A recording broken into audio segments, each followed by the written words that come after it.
Building a high-end gaming PC for high quality, high refresh rate 1080p and 1440p gaming is difficult, challenging, and just downright expensive, but most importantly, it's still possible. What does it take to complete the task, and what kind of performance can you expect with the system at this price point? Let's talk about it. But if this is your first time to the channel, you want to learn more about building PCs and other gaming related stuff, click the subscribe button and notification bell so you don't miss a thing. What's happening YouTube and the internet? Terrence here, and we are back inside the lab and building a small form factor gaming PC during a time where uttering such a phrase sends chills down the spines of modern day PC gamers. But if you're interested in learning how to build a gaming PC for yourself or on your own, do be sure to follow along for the entirety of this video, right? Like follow along for the entirety of this PC's journey from, assembling the parts outside of the case and why I recommend you do it, to updating the BIOS and installing Windows 10 on our shiny new storage drives. It can also be used drives here. No judgment here, fam. No judgment at all. And this system was brought possible to you by myself and one of our many devoted members right here in this community. So big shout out to brother Anthony, aka Sparta Rules, for trusting me, my service, the process, but most importantly of all, for trusting the message. This system does bear an unusually high price tag, but as you'll soon discover, the PC that we're building today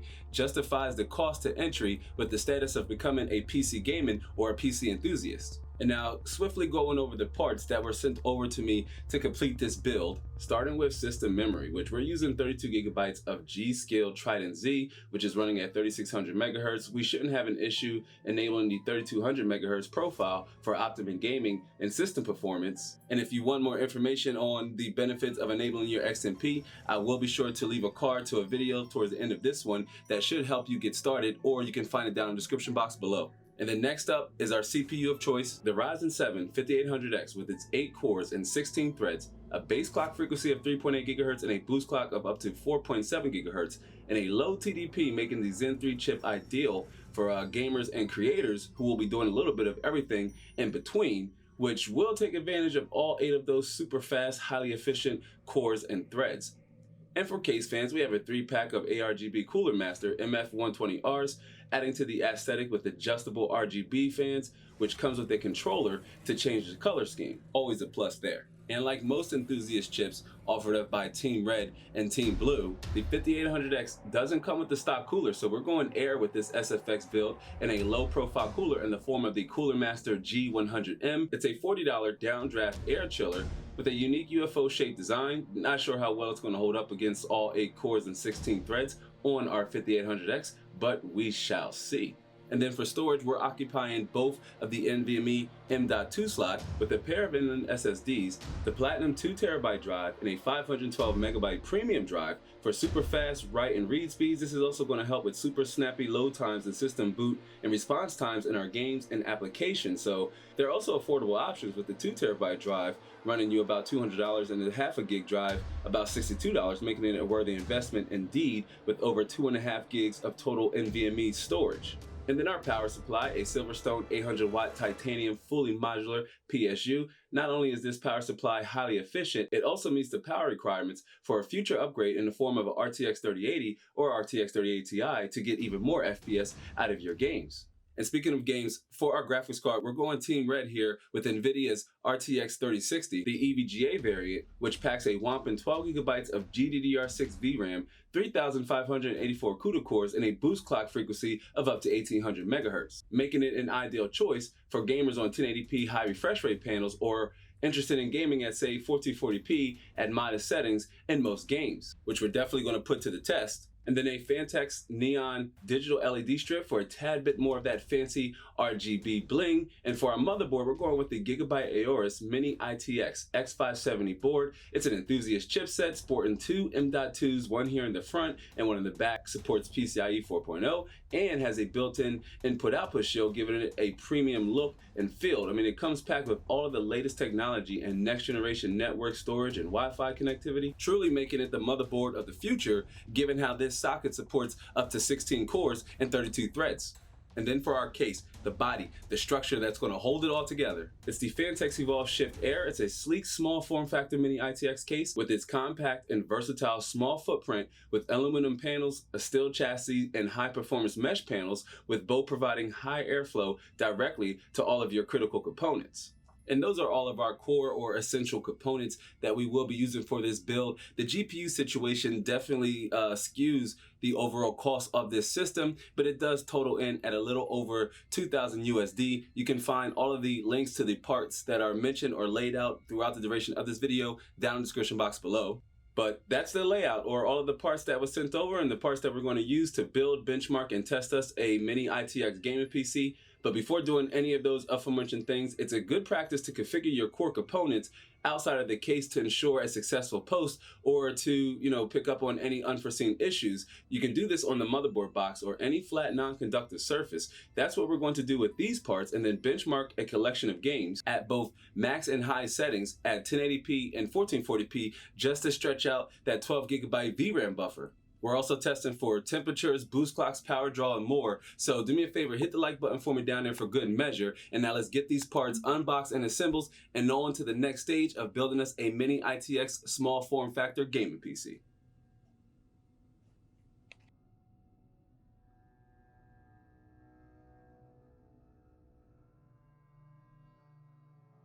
And now when installing your components, say like on the actual motherboard, that's your CPU, your RAM, and possibly your air cooler as well, and any NVMe M.2 drives you may have. But it's good to get set up here on a nice flat non-conductive surface, either on the anti-static mat, or say the box of the motherboard itself. Now the same thing applies with, say, like installing an Intel CPU, but in this case, of course, we're using the AMD Ryzen 5800X, which is an AMD CPU. And so there's a small triangle right here in this upper left-hand corner. What you're going to do is you're going to take your CPU, right, pull the retention bracket back, take your CPU, which I'm going to grab here in a second, and line the triangle up on the CPU that's in the corner with this triangle here, and gently place it down in the socket right here on the motherboard. Then you want to we're going to take our CPU, right? Gently take it out of the box because the delicate pins are on the back of the CPU. And then what you're going to want to do is take the CPU out. See all those well, let me bring it over here so you can actually see it. But all of those gentle and delicate pins there on the back of the CPU. And then what you're going to want to do is take your CPU, gently place it in the socket, pull the retention clip back, boom, you're good to go. And now with the CPU installed, we're going to take the RAM, right, our 32GB DDR4 kit of G.Skill Trident Z RGB. I'm going to, again, gently take this out of the packet. If I can just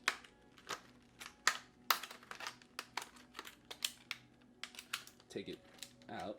There we go. All right. And now installing RAM is pretty fail-proof, as there's really only one way it can go. For example, it may be a little hard to see here, but right here, this little groove should line up with the slot or the groove on the memory stick. So in this example, the memory can only go one way, which is this way here. So what you want to do is pull the tabs back on the DIMM slot, like so. Drop the memory card in there, or drop the RAM in there. And boom, press it down till you hear that nice click. Slide it over here. Then you're going to want to take the next kit or the next stick of RAM, slide it right here into the groove, onto the DIMM on the motherboard. Wait for that pop or that click. Quite a satisfaction. All right, and so now that we have our CPU installed and our memory, we're going to go ahead and install our two NVMe M.2 drives, our Inland Premium and Platinum SSDs. We're going to install them right here. So first, we're going to have to remove the M.2 heatsink and chip, which keeps the M.2s, running nice and cool, so you don't run into any issues there. So we're going to go ahead and unscrew this here using our Phillips screwdriver. And again, if you're interested in building a computer, I can't stress enough to make sure you have the necessary tools. At best, standard screwdriver should get the job done. Then taking off the second screw here, and that should have the M.2 just come right up.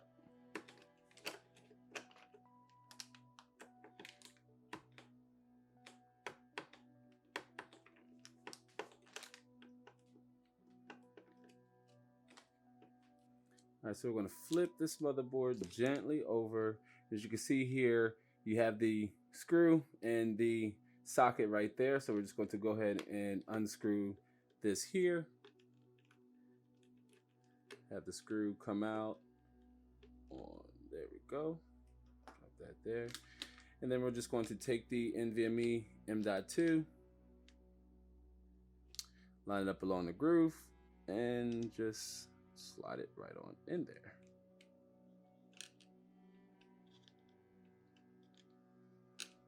All right. So then once that's in there, we'll take our screw and go ahead and screw the drive back down.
And there you go, second NVMe M.2 installed. Now that we have our CPU installed, the memory installed, both of our NVMe M.2 storage drive, the 2 terabyte drive here, and the 0.5 gig drive installed in the back, we're going to go ahead and install the cooler, which normally if I was using an AIO or an all-in-one liquid cooler, I would mount the radiator to the case and then the pump here over the CPU. But since we're going with a air cooler, the Master Air G100M, we're going to go ahead and install that now. But to do that first, we're going to remove these two brackets here, the aftermarket brackets for an aftermarket cooler, which the 5800X does not come with. So we're going to remove these brackets here and then install the brackets that comes with our cooler, which I've already gone ahead off camera and put save you the boredom, and you don't want to watch me do that. But I went ahead and already installed the necessary components on the cooler. All we have to do now is mount it to the motherboard.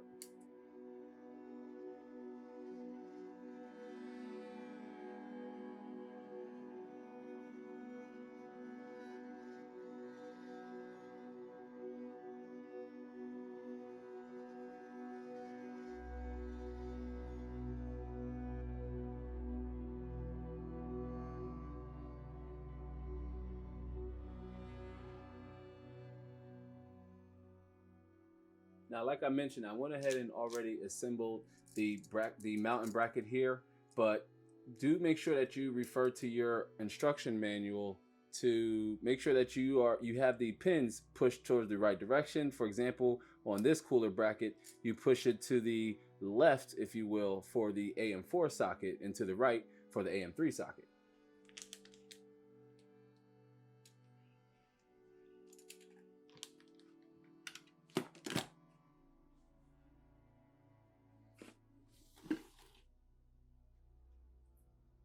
So we have our cooler, and you're going to want to peel that off before we mount it onto the motherboard, and of course apply some Corsair TM30 aftermarket cooler or thermal paste, as this does not come with thermal paste, but that's all good. You would likely want to use an aftermarket solution anyway for better overclocks and higher boost clocks and lower temperatures.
And now when it comes to applying thermal paste, you don't need a lot. And again, we're using our Corsair TM30 high performance thermal paste. And essentially you only want to drop down about a pea-shaped size, right square dab in the middle, about so. Now next we're going to go ahead and install the cooler, which I'm going to drop down right here, nice and square over all the holes.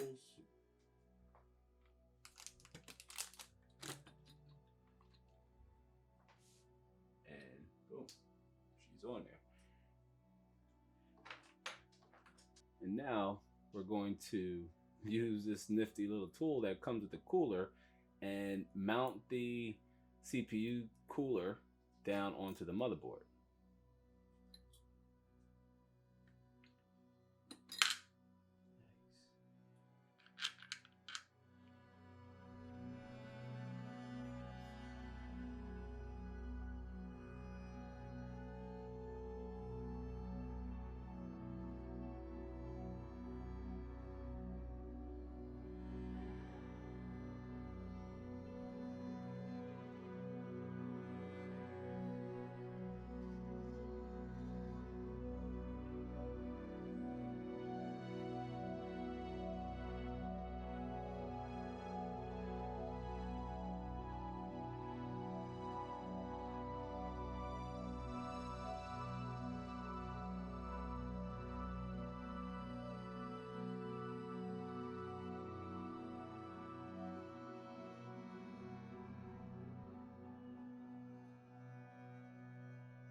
All right, and we have our cooler, RAM, CPU, storage, everything's installed. And now the case that we're going to be using for this setup uses a GPU riser, but to test the BIOS and make sure everything's working properly, we're going to install the graphics card here on the PCIe 4.0 slot, and then install the power supply 24-pin and 8-pin cable.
And it's here where things went left.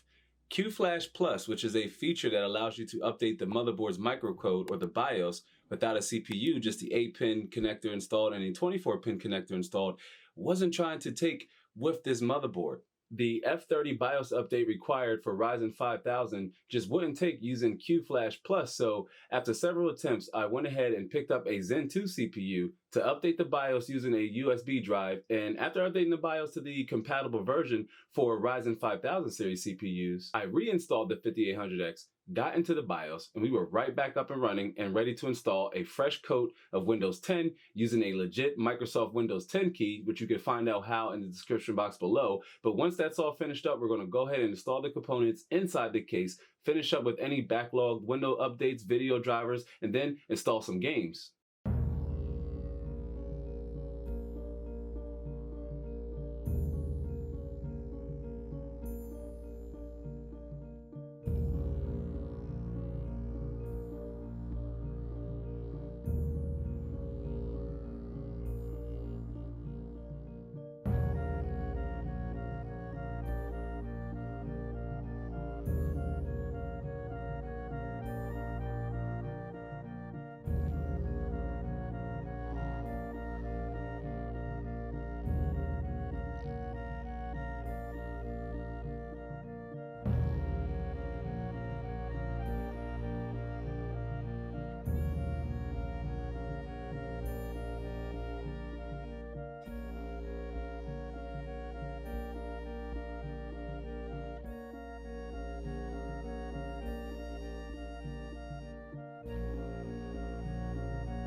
And then this happened.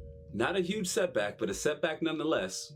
The Silverstone power supply, while a small form factor unit, was about 1 inch too tall and ran interference to the midsection here of the case, so I was unable to route the cables through, and since there's no getting around this, you know what we gotta do.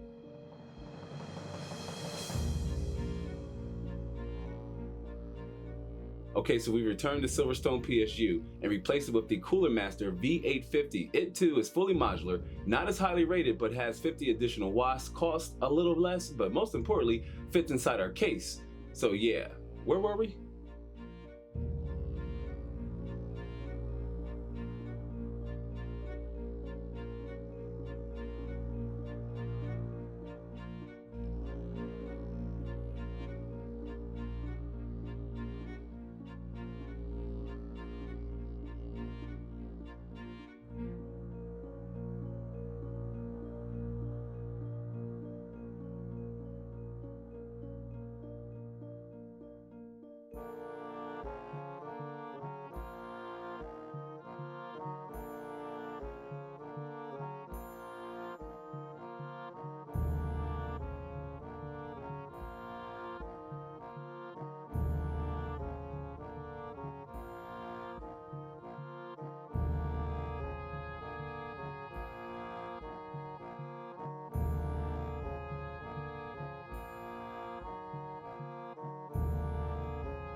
high FPS output, high refresh rate gaming at 1080p and 1440p at max settings in a wide range of games. This Mini-ITX gaming PC had an FPS output at 1080p that would make it the ideal pair with a 144 or 165 Hz IPS monitor like the 24-inch Asus VG248 QG with its super low response time, and it also has G-Sync and comes in at a hair at just under $200 USD. Because taking a quick look at some of the games we tested, like Overwatch, which stood out, managed to average well over 200 FPS at high settings, with the minimum and 1% lows being within margin and both easily clearing 144 FPS. And this was nearly at both resolutions at that. And like, you could likely break the 244 mark if you just adjust some of the in-game settings. And then Rainbow Six Siege as well, which averaged well over 300 FPS at both 1080p and 1440p at competitive and ultra settings, with minimum and 1% lows that are screaming to be powered by a 244 Hz monitor, with both averaging well over 165 FPS at both resolutions and all three graphic presets, with GTA 5 2 as well pulling averages at very high settings of over 144 FPS at both resolutions. And while not quite breaking the century mark across the board, GTA 5 managed really decent minimum and 1% lows in the high 80s and 90s. You want to keep the graphic settings high here, especially at 1080p. The 5800X is fast, right? It's fast, but lowering the settings could actually slow down the amount of data the 5800X can process and send to the GPU. So to avoid any possible CPU bottlenecks, you want the GPU crunching and processing that data faster than the CPU is sending it. And Fortnite, which averaged FPS in the mid 300s all across the board at competitive settings, which would play really well on a 244 or 365 Hz monitor, which would certainly give you a competitive edge if you're even looking or need one. But Fortnite also ran really well at 1440p with averages over 200 FPS and over 144 FPS in the minimum and 1% lows. And then Call of Duty Warzone, which averaged FPS in the high 120s at both competitive and ultra settings. Warzone also has support for NVIDIA's DLSS machine learning AI, which could also give you an FPS boost of up to 30%. And then for the few graphically demanding games we tested at 1440p, the RTX 3070 actually fared really well, managing playable averages in games like Metro Exodus, which saw FPS averages in the high 80s. And this was at the extreme graphic preset, so you could compromise with your settings here in Metro Exodus for an even smoother experience. And Red Dead Redemption 2, which is new to our benchmark suite of games, but it managed very much playable FPS with averages in the high 50s and mid 60s. Again, you have a plethora of options to toggle on and off here, but you can gain an FPS boost by tweaking some of the settings that are super demanding on the GPU or the CPU, right, depending on the game, which boosted up to as high as 4.7 gigahertz on 4 cores or more during our benchmarks, and maxed out at 90 degrees C during a Cinebench run and about 80 degrees C whilst we're gaming. Which leads me to our cooler, our air cooler, the G100M. It's a $40 cooler. Its unique and circular design prevented installing one of our case fans here at the top of the Shift Evolve, but all things considered, the 5800X is a toasty chip even by AMD's admission. Zen 3 is designed to operate at high temperatures, but as a future upgrade, I would recommend switching to say 144mm AIO for higher boost clock frequencies and slightly lower temperatures. But on the G100M, the 5800X topping out between 75 and 80 degrees C is well within spec and normal for the CPU, but what is central to air cooling, any component for that matter, is your ambient temperatures. And so if you can keep that low, then so will your PC. But the RTX 3060, on the other hand, fared really well in this vertical open air chassis, boosting up to 1920 megahertz and reaching a max temperature of about 80 degrees C during our gaming sessions and our Firmark benchmark run, meaning that this system took advantage of the unique open air like chassis to manage those clock speeds over sustained loads on both the CPU or 5800X and the GPU, our EVGA RTX 3060, which this dynamic dual topped out pulling about 256 watts during our gaming runs, which was accurate with the readings during both the Cinebench CPU benchmark and Firmark runs, and actually not too far off from PC Part Picker's estimate when I parted this system out over there at a little over 300 watts. But I am running this system in balance mode in the Windows power settings to better control thermals, but with improved cooling, you could push those limits, but there also being plenty of overhead left, making this power supply unit, our replacement power supply unit, worthy of future GPU upgrades. And unfortunately, the Fantex Neon ARGB strip didn't make the cut, as this motherboard has one ARGB header, and that's being occupied by our M120R case fans. I also installed the G100M RGB controller off camera, which allows you to change the color scheme and pattern with the RGB on the CPU cooler, and then the controller with the two Cooler Master MF case fans. But reflecting on all of the setbacks and alterations made along the way, the CPU, the 5800X, proved it can hold up against most tasks and games on that Zen 3 architecture and blazing fast IPC for years to come. It's a power-hungry chip, but upgrading in the future to a 140mm AIO or even 120mm AIO could really stretch those cores faster further. And should the workload increase and you need more performance, you can upgrade to the 16-core 5950X down the road on this Gigabyte Aorus Pro X570 chipset and 32 gigabytes of DDR4, which will provide enough system memory for most demanding tasks and resource-intensive applications, which was also running on the DLCP or an XMP profile of 3200 MHz during our benchmarks. With the RTX 3060 as well being well suited for 1080p high-setting, high-refresh rate gaming, with 1440p being a viable option and even 4K a possibility. To put it plain and simple, this PC is equipped with all of the tools to get the job done now, today, tomorrow, in the future, and beyond. And if you want to learn more about building PCs and other gaming related stuff, watch the top playlist first and the bottom one next. Consider joining our community if you haven't yet by tapping the round subscribe icon down below. With that said, I'm going to go ahead and go. Thanks for giving this one a watch. I do hope to catch you on the next one. So until then, be easy.